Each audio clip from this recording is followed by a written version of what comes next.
Hong Kong, si Ma'am Lynn. Sir, dihado ka pa ba dito kay Ma'am? Ah, well, okay lang naman po, ma'am. Sir, ilan Oh, taon? nasagot mo na kagad ah. Sige. Kasi,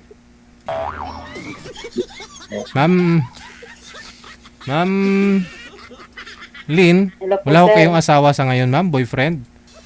Wala po. Okay. Usap po kayo ni Sir Joel. Timer, pasok. Wanted, sweetheart. Wanted, sweetheart. Nakabahan ako. Hello po. parehas tayo first time. First time ko.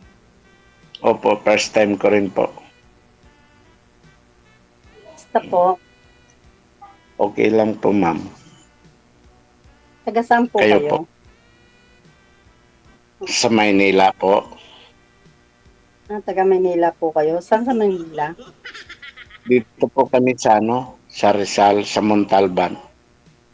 Hmm.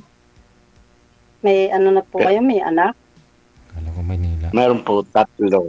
Tagal na po akong hiwalay. 16 years na. Maliliit pa yung mga anak ko iniwan.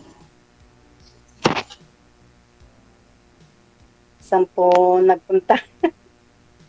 Ah, ano lang, nangapit bahay. Ay, nangapit bahay po. Opo.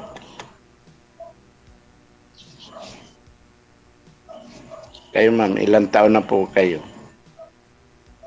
48 po ako. 48. Bata pa. O Matanda na 57. po. 57. Mas matanda po ako. 57 na po ako. Ganun po ba? Kinakabahan ako. Ano ba yun? First time ko kasi. Parehas lang po tayo. First time ko rin. Tanong mo kay Sir Didi. First time ko nag-try lang po ako.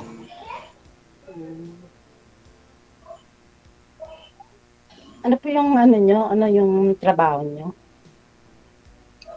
May konting pinagkakaabalahan lang po. Tayo ako ng Jurojang shop. Sa tagal nyo pong hiwalay, nagkaroon po ba kayo ng boyfriend, girlfriend, o what? Girlfriend, nagkaroon ako dyan sa sa ibang bansa yun, sa Malaysia, nag-asawa naman doon. Hmm. Pero hindi kami nobody contact kami. Hindi po kayo nagkita, gano'n? Nakita lang. Tapos sabi niya kasi babalik daw siya, hindi naman na siya nakabalik na. Asawa na yata doon ng ng ano ba yun? Muslim. Okay. Kayo po, ilang taon na po kayo? May asawa po. Yung asawa niyo po saan? Ma'am. Walay na po kami, matagal na rin kaming hiwalay. 2005, hiwalay na kami. 2005? Opo. Ako, 2010. Hmm.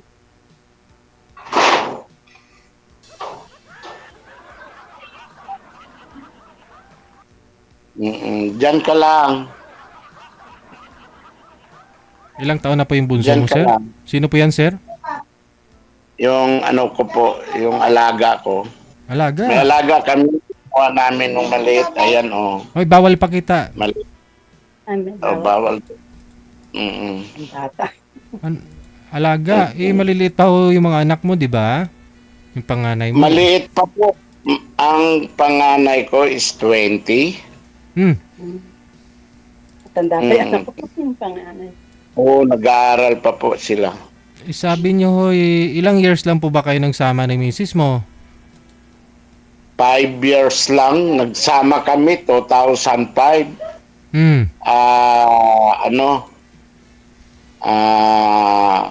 2005, ano yun, July. Tapos 2005. naghiwalay kami 2010, December 28. Oh, hindi 15 years pa lang ho kayong hiwalay. Tapos so yung ilan po yung anak mo? 3 Ilang taon na po yung nasa akin lahat. ilang taon na po yung bunso mo ngayon? 17, Ah, taon-taon nanganganak siya. no, Masipag. Okay. ano lang, yung panganay ko po, Sir DJ, yung panganay ko is running to 21 na. So, yung panganay ko at saka yung pangalawa ko, yung dalawang lalaki ko, almost 1 year lang ang pagitan nila. Akala ko po kasi 38 ka nag-asawa, di ba? Hindi, 38 po. ilang taon po kayo ngayon? Running to 58. Oh, running 58. Yung anak mo, 21 na. Opo. Ah. 21 na yung edad ng panganay ko.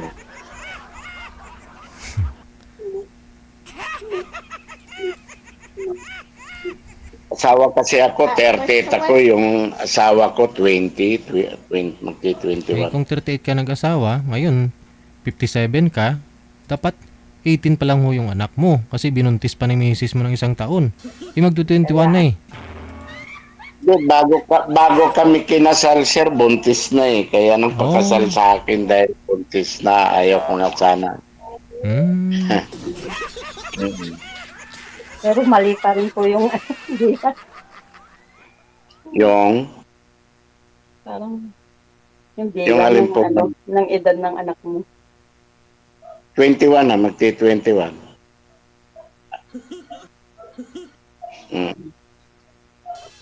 Nag-asawa ko 38 eh.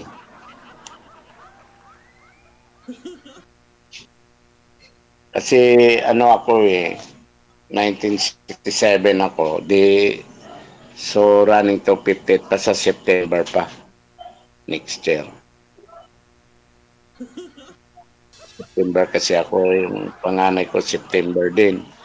Pangalawa ko September din. Pangatlo ko February 5. Ibig sabihin, dumating lang yung period ni misis mo ng isang buwan tapos nabuntis na naman. Yan, totoo po. Mag-aabol ako sir kasi bata. Totoo po talaga. Totoo po. Totoo po yun. Binabantayan mo lang magsinaw ang ihi. Kasi alam ko eh, sabi ko kung hindi ko anuin to, alam ko bata pa siya eh. Mahaba pa yung ano niya. Kaya yun na nga po, hindi kami nagtagal. 5 years lang yung pagsama namin.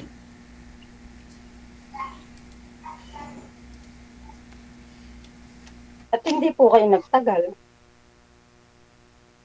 Nangapit bahay na kasi ako nasa field kasi ako kasi mayroon nga kaming junk shop.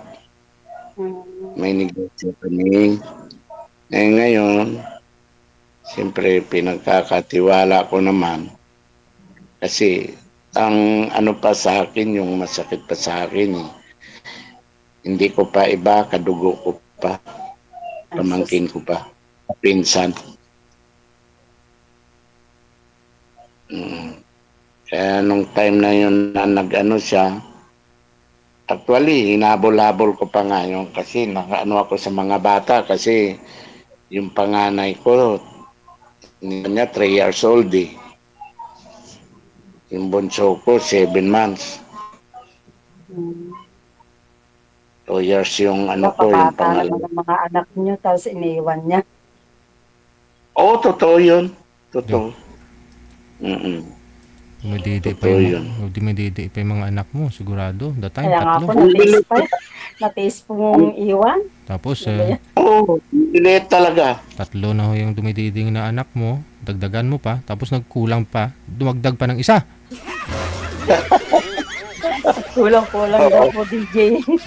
Kinulang pa. Oo, 2 lang ho yung didi. 5 yung sus. Hindi, Nakulangan daw po, DJ. hindi, tatlo lang yung anak ko. No? Tatlo lang. Sa Tatlo. kanya lang, isa lang nanay niya.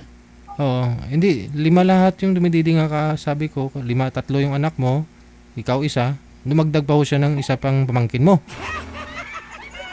Ay, oo. Oo, kaya inayaan ko na. Actually, siya sa ngayon, yung ano niya, nawa din ako sa buhay niya. Ang gulo kasi. Hmm. Kahit nandyan naman nakikinig mga anak ko, ilan po yun. Alam naman nila. Kasi, kumbaga pa, iba-ibang siyang lalaki. Oh, May yun lang. masasaib. Mm. Kumbaga, iwan ko, wala naman siyang masabi regarding dun sa pumumuhay namin. Okay naman kami. Hinahanap niya lang talaga yung kaparehas niya. Kasi ako may edad na rin ako kasi almost 17 years kaming anggap namin eh.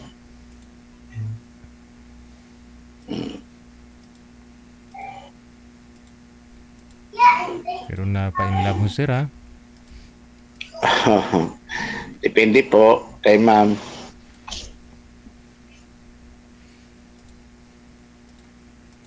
Ilang taon na kayo dyan, ma'am, sa Hong Kong? Kayo po, paano, hiwalay din po kayo? Ako, walay na ako. Matagal na po. 6 years na po ako dito sa amo ko, isang amo. Sa Hong Kong po? Opo. Mm.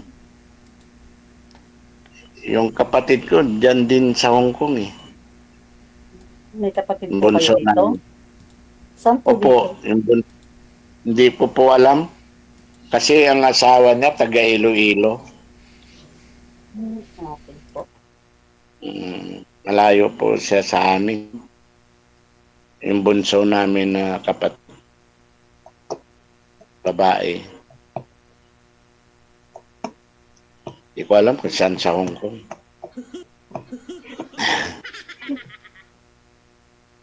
Ako dito lang eh. Montalban, Valenzuela, buong Maynila, ikot ko na. Ano ang ginagawa mo sa Valenzuela sir? Ang layo ng Montalban? Ay, naghahakot ka? Hindi. Opo, naghahakot ako ng scrap, sir. Galing ho dyan sa Montalban, dinadala mo sa Valenzuela? Hindi, doon ko pinipick up sa Valenzuela. Oh. Tapos doon binta. Ano po yung hinahakot niya? Mga scrap po. Scrap na bak. Ay, mga bakal-bakal po. Ganun. Opo. Okay. Mm. Driver po kayo? Business niya Hindi po ma'am. po. Ayun po yung business Sarili. niyo. Opo. Actually, natigil nga po yan ng almost 10 years kasi yung mga anak ko hindi ko maiwanan. Okay po. Eh, malalaki na sila. Okay na naman. Nag-aaral na sila. Panganay ko, tatapos na, siya eh. Marine engineer sa barko.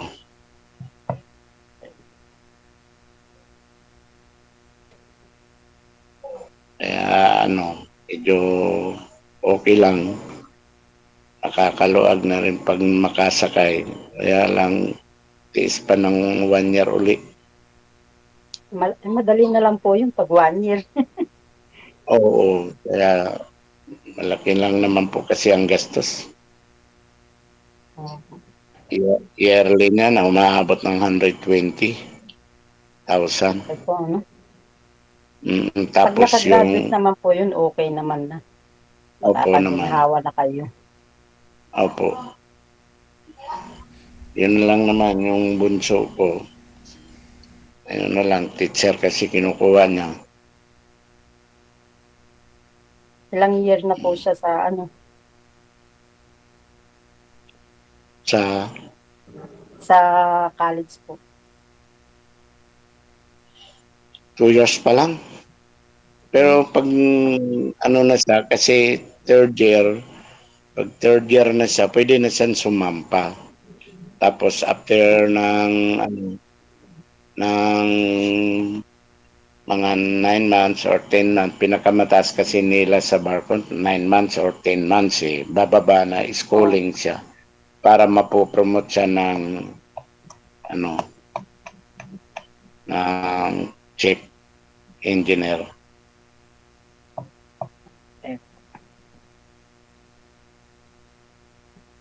Kaya ganun ang gagawin niya. Siguro mga pag nakasakay sa after mga 2 years, siguro chief engineer na siya. Kasi pagbaba niya sa schooling.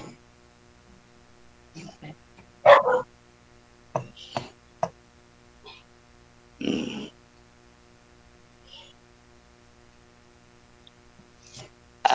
Ilang taon na kayo dyan sa Hong Kong, ma'am? 6 years po. Eh, yung mga anak mo po? May mga asawa na. Yung isa po may asawa na. Yung isa nag-aaral po. Dalawa la anak mo? Opo. 3 yun eh. Namatay po yung isa. Yung panganay po. Kaya Saan po yung province yung ma'am? ano po, Nueva Ecija. Malapit lang. Nueva Ecija? Opo. Dapat nung isang araw pupunta sana nga rin ako doon kasi may titingnan ako na iska. Kami natuloy yung ahente. Ah, Yung mga scrap, sir, tulad po ng mga sasakyan, yung mga O sira. mga use na, yung hindi na ano, yung sira na binibili po namin. Ah, Tapos ipatutunaw. tulad ng mga battery ng sasakyan, ganoon, no? Yes po. Yes po. Mm. Lahat, lahat. Basta part of the scrap, sir. Mm. Bote, yung mga ganun, no? Hindi po ako, sir.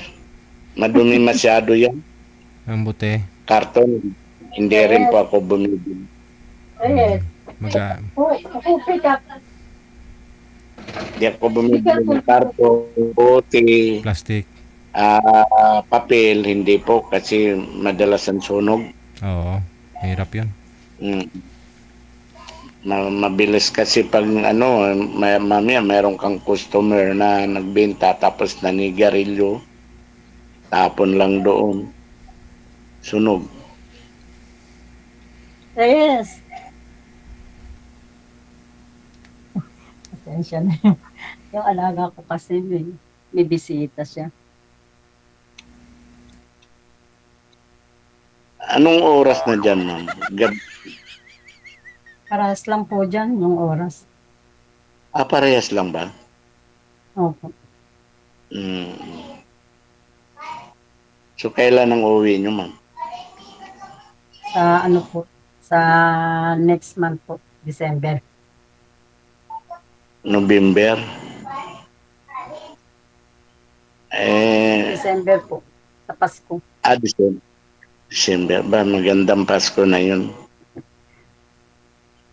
Ispiras po ng ispiras ng Pasko.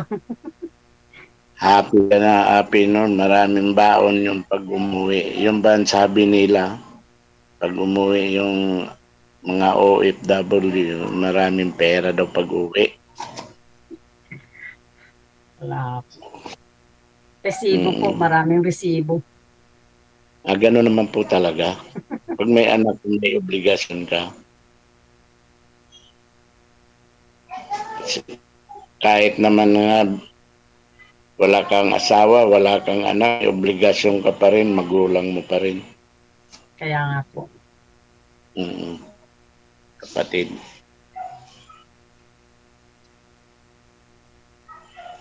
So pagbalik mo dito, kailan ang balik mo uli? Pagbalik po ng Hong Kong, ganun po. Opo. January na po. Ano lang po ako dyan, 22 days. Okay. Bakit ka pa nagtatrabaho dadalawa lang anak mo? Tapos Kailangan naman po yata, eh. yung isa.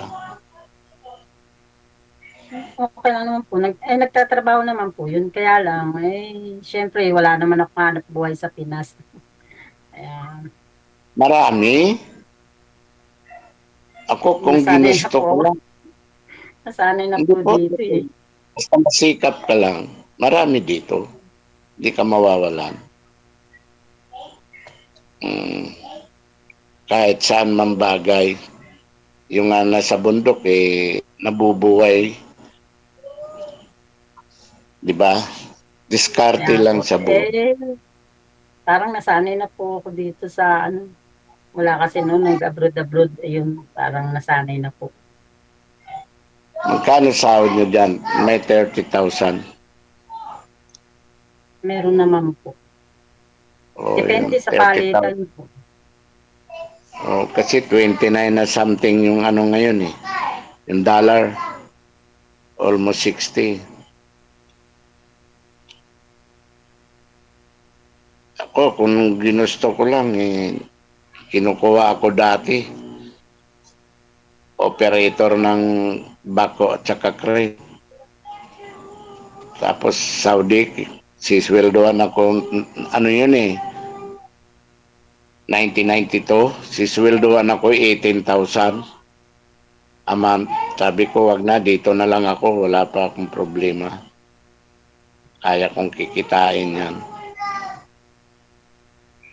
Laki na yung 18,000 that time, ha? Nung araw po, di ba, malaki na po yun. Oh, pero ano pa yun? Oh, malaki pero kaya naman dito, mami. Sa totoo lang, mag-jeep ka nga mag-jeep ng pampasahero nung ano lang, 80 cents ang pamasahe. O, kumikita ako ng minsan 1,2, 1,3, kaya nakaipon ako. Libre na lahat yun. Dito ka pa sa atin, wala ka pang alinlangan na ano. Dito naman, pag masikap ka, mabubuhay ka. Oh, Wag ka lang ibang materialis na ano. Yung talagang kung gusto mo talagang mabuhay at kung ano naman umasenso sa kami, kasi talagang nag-ano po kami, nagtitinda sa palengke. Kaso, parang o mas ano ko talaga yung mag-abroad-abroad. hindi kasi ano ano nyo na yan kasi sa totoo lang naman, Umpisahan na eh. Tuloy-tuloy na. sa totoo lang naman, sikap kasi sabihin abroad ka pero hindi alam ang trabaho mo naman.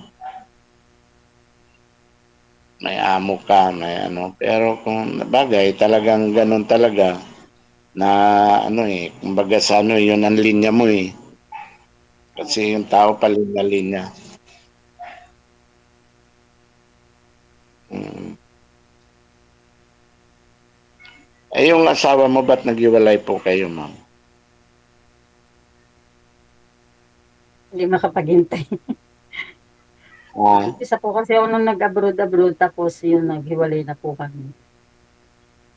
kasi sa totoo lang, hindi naman sa pagano, mahirap ang abroad. May girlfriend po ako dati. Tinulungan ko. Pina-abroad ko ng Canada. Awa ng Diyos. 6 months, wala pa nga, 5 months lang yata kami may contact. After nung nagulat ako, binayaran na lang ako nung nagastos ko daw para wala daw masabi. Yun na. Walang kwenta kasi ang abroad. Talagang bihira sa abroad na hindi masira yung buhay, pamilya. Totoo naman po yun eh.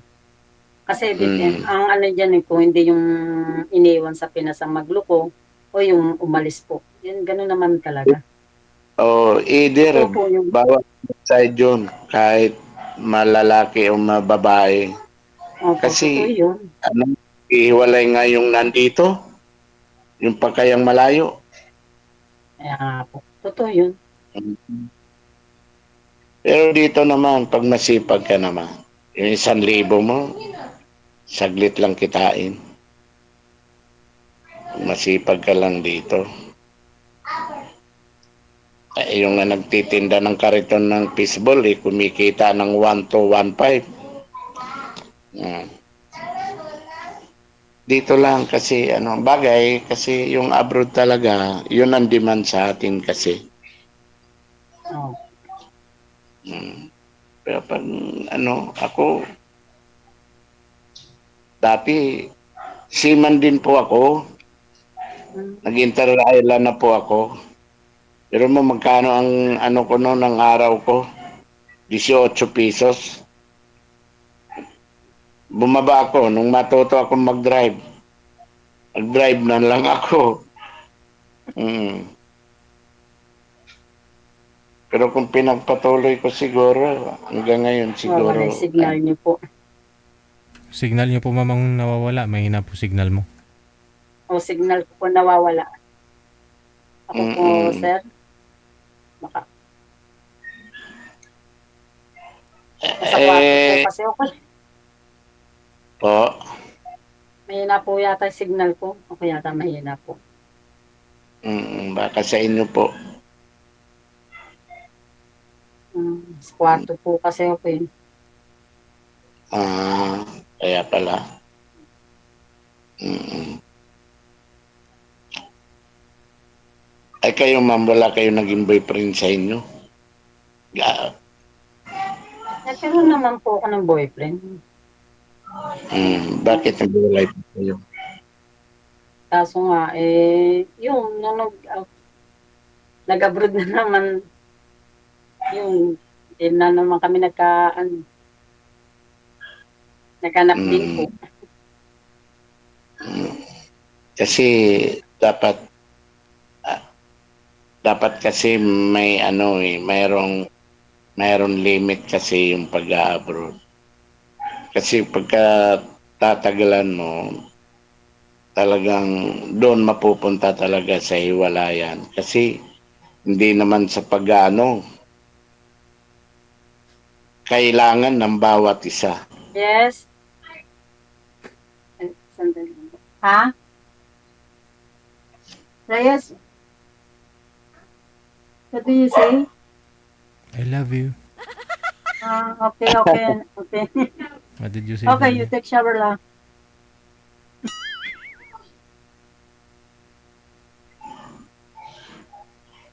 Eh, buti okay lang yun sa anak mo po ma'am na magkaroon ka ng partner uli. Okay lang naman po sa akin. Wala namang problema doon sa anak ko. Kasi may asawa naman na po siya. Mm. Mm. Parehas lang pala tayong Ako wala naman masabi mga anak ko sa akin. Kasi pinalaki ko talaga sila sa tama.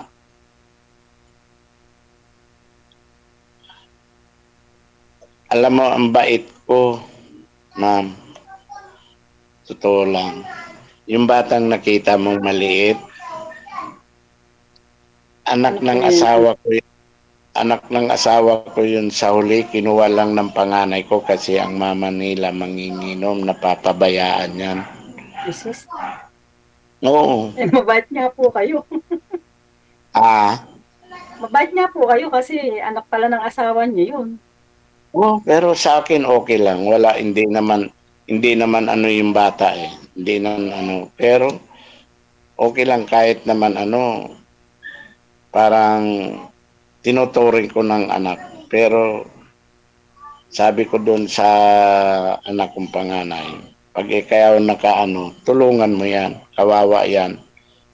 Wala Kumbaga, disgrasya sa inom nga, nabuntis ng May asawa actually yung asawa ko, pangalawa, taga General Santos, Mindanao. Nung mag-pandemic, hinatid lang doon kasi sabi, magtitinda. Nung pagdating doon, bininta nung lalaki, sira ulo nga, Binenta yung lalaki yung ano para yung lupa niya para magtinda sila doon. Kumbaga doon na mamumuhay. Opo. After nung ano, bumalik dito, ayan, nabuntis. Naiwan na naman yung dalawang anak niya doon. Mm. Kaya kawawa ang mga bata. Doon ka na. Doon ka. Doon ka kay ate mo. Sige, ayun na lang po siguro, no? Kasi medyo kinakapos na tayo ng oras. Connected naman rin po Okay. kayo sa isa't isa. Maraming salamat sa time. Good luck. Thank, thank you po, DJ. Wanted. Thank you po, Bye. Sir DJ. Ayun ho siguro, hindi na dihado si Sir Jan, no?